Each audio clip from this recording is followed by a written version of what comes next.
Next attitude or the response could be a total openness and generosity. Jeremiah chapter 18 verse 6. Or it could be Mary's attitude, Luke chapter 1 verse 38. Just like the clay in the hands of the potter, so are you in my hand. Allow him to melt us, to mold us, to shape us, and to make the shape that he wants. Clay in the hands of the potter. Jeremiah chapter 18 verse 6. Mary's attitude, an attitude of total openness and generosity towards God, because God was a total openness. Everyone can run to him. An openness, a total openness. So allowing God to do according to his word. Let your word be done to me according to your word. Let that be the attitude. Luke 1:38. God loves a cheerful giver. God loves a generous giver and a generous heart. And that is what we have required. Next attitude could be a deep faith. Our response could be a deep faith. Just like Genesis chapter 12 verse 1 to 4 or Genesis chapter 22 verse 1 to 12. What is this great faith? Pray like we see the Abraham, the father of faith. How was his response? And we will be taking for mass reading this second Genesis chapter 22 verse 1 to 18. Here we see he is ready in faith to sacrifice his own son. That's why father of faith. He had great faith in God, and that faith has rewarded Abraham. And not only Abraham, his entire generation, the progeny. Take another response, could be hard work. John chapter 21 verse 3. Even in prayer, an attitude of hard work. Hard work is not doing something, being there. Hard work is essential. Here is the hard work means to do all that is within my capacity to meet the demands, to encounter God, to experience God. Ultimately, I believe that the experience of God is a gift that comes from above. The deeper spiritual insights are the gift of God. They are coming from above. Therefore, these are some of the responses. There are many other. We can see what is your response. What is your attitude as you enter into this retreat? Rabindranath Tagore says very beautifully in one of the poems, I have come to thee. I have come to you to take thy touch before I begin my day.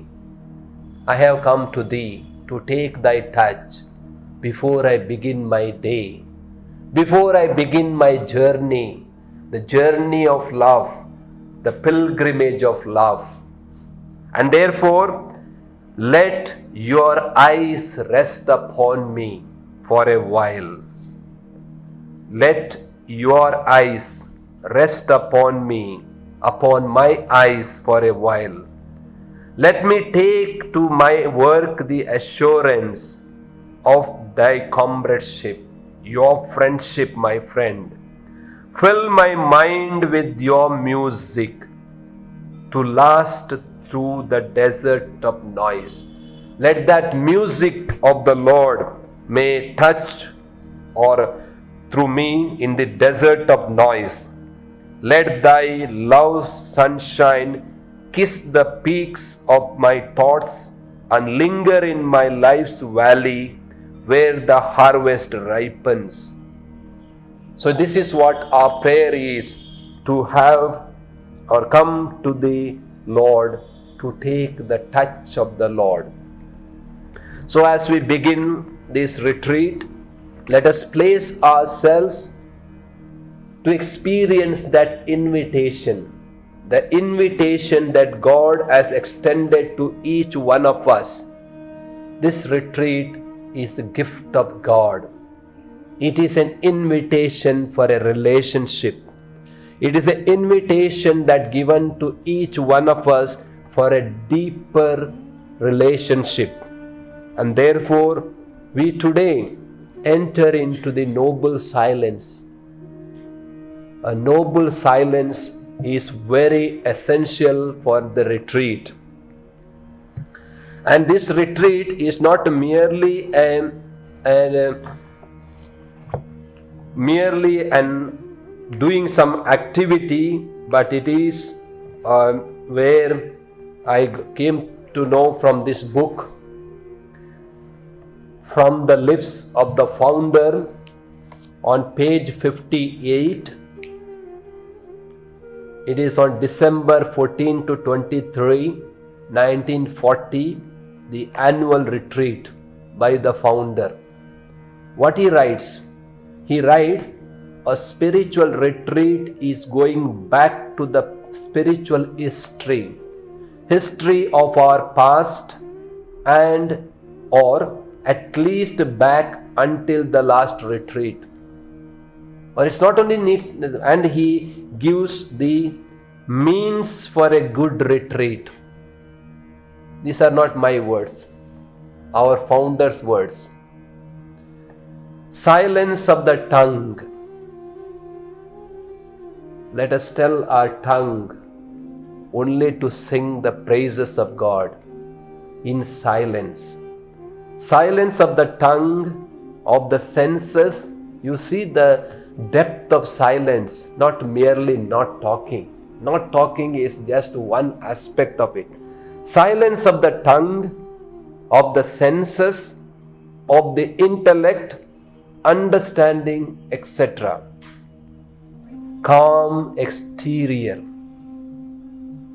Some people are silent but so much excited, or maybe so much of running, and that is exteriorly also visible, that restlessness of the inward.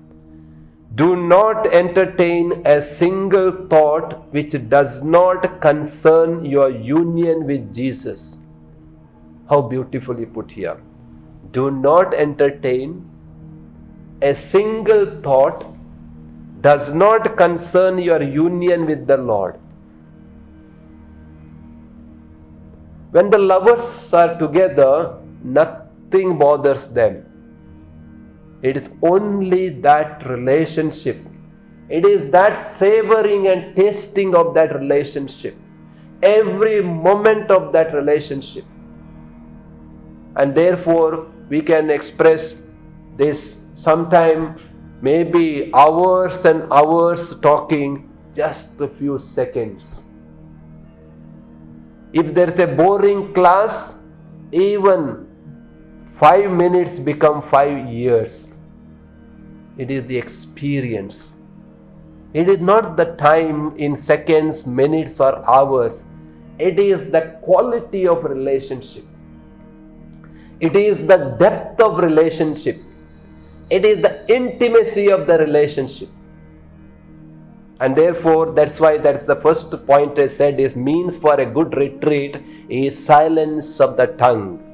Second, solitude. Being in the company of Jesus.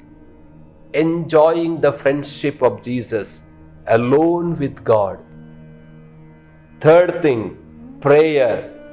prayer from the heart, short acts of love.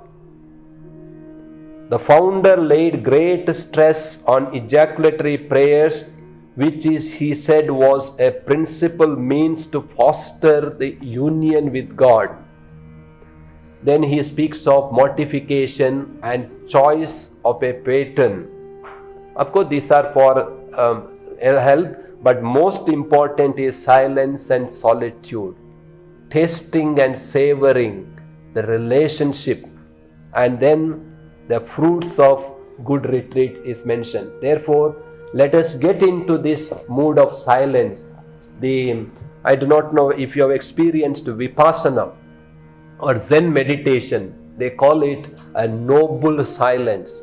For 10 days, they also insist on noble silence, a great silence. And therefore, and same book, it gives also one more thing, another annual retreat on 15th December 1942, on page 226 of this book. It speaks about a retreat according to the mind of Saint Ignatius of Loyola. And he says, Saint Ignatius has called the retreat as exercises, spiritual exercises. And that is for two reasons according to him. Exercises require efforts. Have you seen anyone doing exercise without any efforts? Maybe it is like playing games. Are you good in games? Yes. What game do you play? In my mobile. Those exercises are effortless, without any efforts. But here, the spiritual exercises of Saint Ignatius of 8 full days is the exercise which require efforts.